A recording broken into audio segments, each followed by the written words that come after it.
Nous lisons dans l'Évangile selon Jean au chapitre 9, les premiers versets. En passant, Jésus vit un homme aveugle de naissance.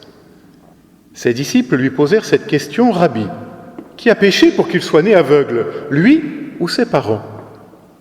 Jésus répondit: « Ni lui, ni ses parents. Mais il faut que les œuvres de Dieu se manifestent en lui. Tant qu'il fait jour, il nous faut travailler aux œuvres de celui qui m'a envoyé. La nuit vient où personne ne peut travailler.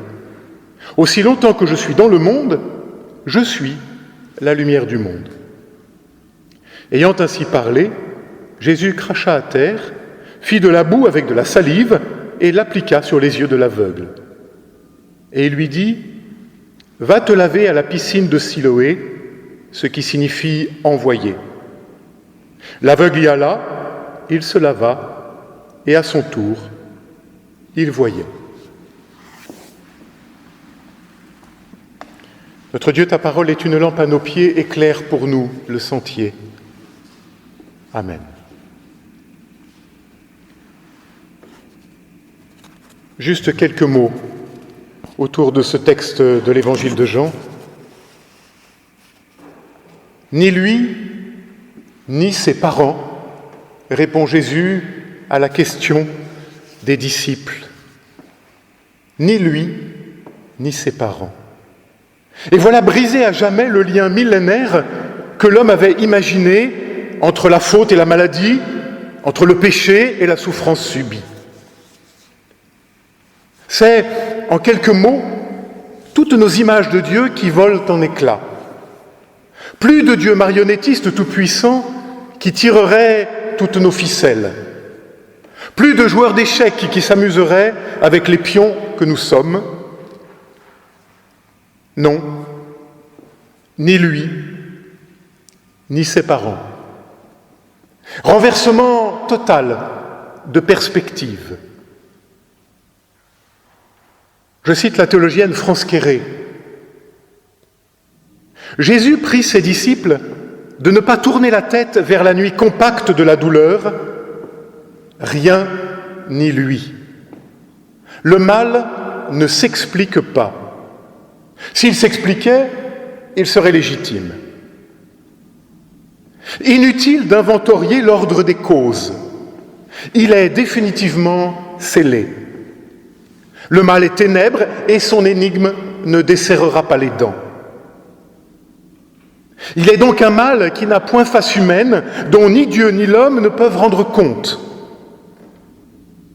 La lumière n'est pas derrière nous, dans la profondeur des causes, elle est devant, à l'horizon de nos désirs et de nos volontés. Fin de citation.